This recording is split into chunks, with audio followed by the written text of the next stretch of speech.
high-speed internet, supersonic jets, instant coffee, instant noodles. Would you believe our world is slowing down? They say time flies when you're having fun, but over the past 100 years, including the 20s, the 60s, and the 80s, our days have actually gotten longer. Before you say, "You're telling me," let's just clarify. The average length of a day has only increased by 1.7 milliseconds. But what if you could get more out of your day?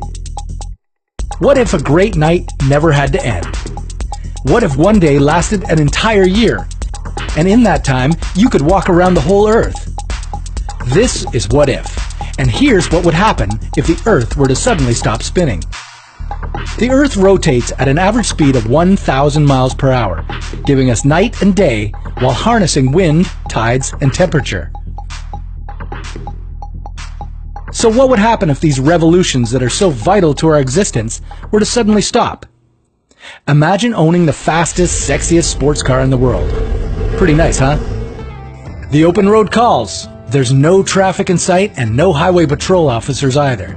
So you decide to test its top speed, driving at 1,000 miles per hour. Out of nowhere, an obstacle. You hit the brakes, your car stops suddenly, but you don't. That's what would happen at the moment the Earth stops spinning. Everything that isn't safely secure or tied down will be suddenly sent flying eastward at 1,000 miles per hour. Humans, cars, even pigs. The fastest wind ever recorded was 253 miles per hour. In this scenario, we're talking about winds 4 times as strong, feeling similar to an atomic blast. In less than a minute, towering tsunamis would sweep more than 17 miles inland.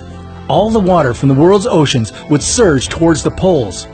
Since the globe bulges at the equator, the North and South Pole are closer to the center of the Earth, and therefore have a stronger gravitational pull. The 7 seas would turn into 2, forming one mega ocean in the north and another in the south.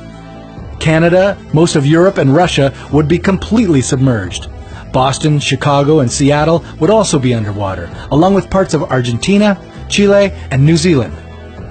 The oceanic displacement would form a massive supercontinent along the equator, wrapping around the entire Earth. While this might make it easier for any surviving humans to work together, there'd be little anyone could do to improve their lot. Resources would be scarce, the world would experience wide-scale drought, and most species would be endangered, if not already extinct. Agriculture would be nearly impossible to maintain, since a full day would now last an entire year. In other words, you'd see the sun for 6 straight months, and spend the other half of the year in darkness. This would also inhibit the natural transition between seasons. The final fatal consequence would be the loss of our magnetic field. Aside from giving us a sense of direction, Earth's magnetic field ensures our survival by deflecting solar wind, which would otherwise rip through our ozone layer and blast us with harmful radiation.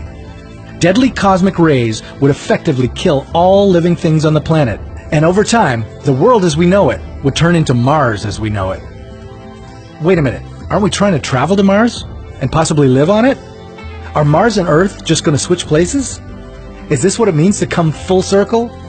Even if we don't come to a screeching stop, the world will one day stop spinning. In about 18.5 billion years. So for now, enjoy the time you have, seize the day, and make every night great. Share this with a friend and remind them to do the same. And come back to What If to experience humanity's wildest scenarios.